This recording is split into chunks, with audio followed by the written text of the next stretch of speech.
Gemara Massachusetts Sanhedrin halaman 29a mengatakan sebagai berikut.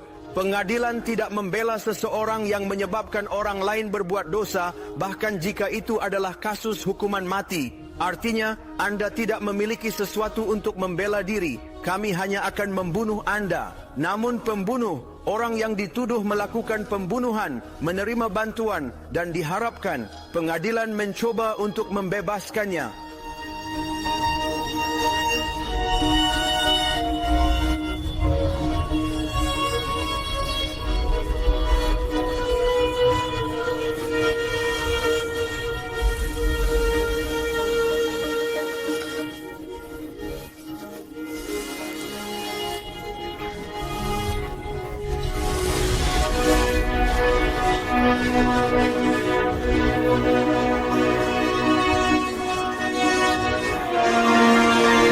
Rabbi Hama Barhanina berkata, penghasut atau meisit tentu berbeda dari calon pembunuh. Ya, mengapa demikian? Mari kita mempelajarinya langsung dari Tuhan. Dalam Sefer Devarim, kitab Ulangan 13:9 tertulis, jangan berbelas kasihan kepadanya, jangan pula melindunginya. Ini sangat penting untuk dipahami dan direnungkan secara mendalam. Sungguh sangat penting untuk direnungkan dengan seksama. Ya, sangat penting. Tuhan berfirman, orang yang menyesatkan dan menyebabkan orang lain berbuat dosa, sungguh sama sekali tidak boleh dikasihani. Seorang pembunuh dalam kondisi tertentu mungkin bisa dimaafkan dalam pengadilan, tetapi seorang penghasut dosa tidak bisa diampuni sama sekali. Hal ini tertulis dengan sangat jelas dalam Sefer Devarim, kitab Ulangan pasal 13 ayat 9.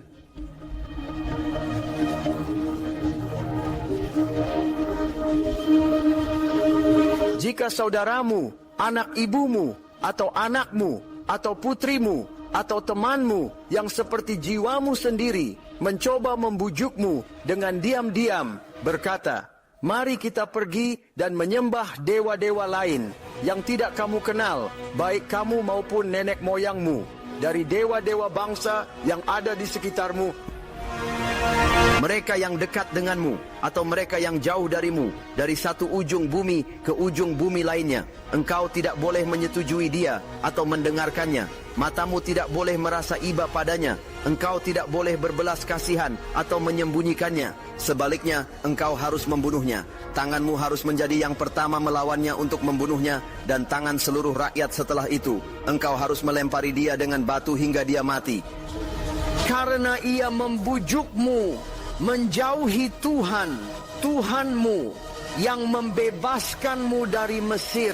Beraita dari Rabbi Shimon ben Elazar berkata, celakalah kita di hari penghakiman, celakalah kita di hari teguran, sungguh celaka kita.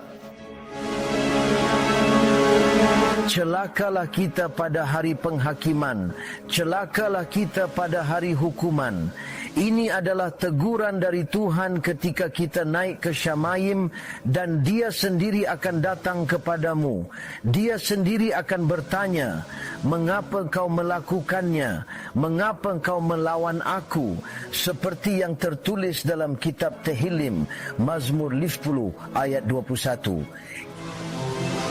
Kamu melakukan ini, lalu Tuhan diam. Kamu pikir Tuhan seperti dirimu. Apa maksudnya kamu pikir Tuhan seperti dirimu? Karena Tuhan tidak menghukummu saat itu, kamu kira Tuhan setuju kamu melanggar Syabat. Kamu pikir Tuhan setuju dosamu, sama seperti pendosa sepertimu. Sekarang Tuhan akan menghukummu, menunjukkan semua dosamu sebelum penghakiman.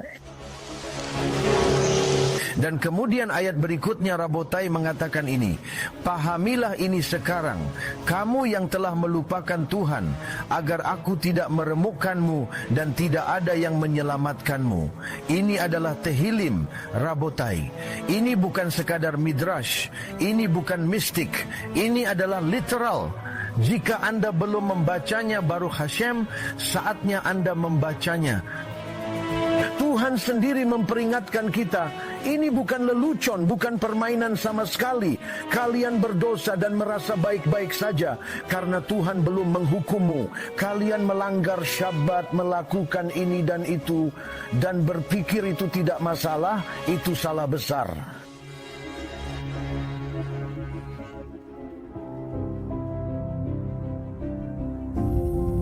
Keberhasilan atau kegagalan bukan karena keahlianmu, Tuhan yang menentukan. Anda bertanggung jawab atas usaha. Gunakan karunia Tuhan sesuai petunjuknya, bukan petunjukmu. Maka tujuanmu akan jauh lebih baik. Itu hanya ditentukan oleh Sang Pencipta sendiri. Anda bertanggung jawab atas usaha Anda. Gunakan alat-alat yang Tuhan berikan kepada Anda untuk melayaninya sebaik mungkin sesuai dengan petunjuknya dan bukan petunjuk Anda. Jika Anda melakukan itu, saya jamin bahwa tujuan akhirnya akan jauh lebih baik daripada yang dapat Anda capai sendiri. Dengan izin Tuhan, ini akan membawa kita semakin mendekati ideologi yang benar, sungguh menuju tujuan yang benar, yang sejati, untuk membawa kita, bangsa kita, teman-teman kita, keluarga kita, dan seluruh klal Israel, serta semua orang di dunia yang ingin mengenal Tuhan, menuju tujuan yang telah ditentukan oleh Tuhan untuk kita masing-masing. Tuhan diberkati selamanya. Amin dan amin.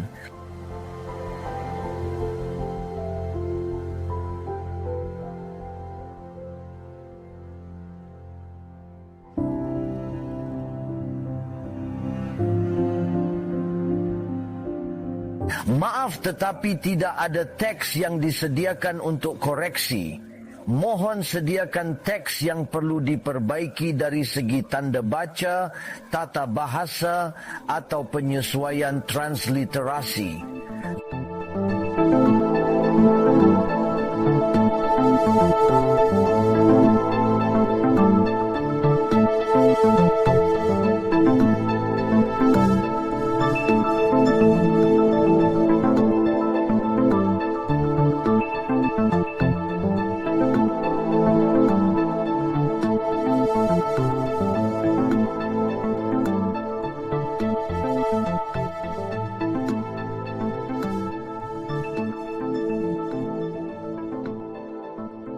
Zohar pelajari Gemara, Abayan Rava perdalam Sugya, Rambam penting bagi mitzvah, Mefarshim terangi Torah, tanpa gedoleh hador kita kaham.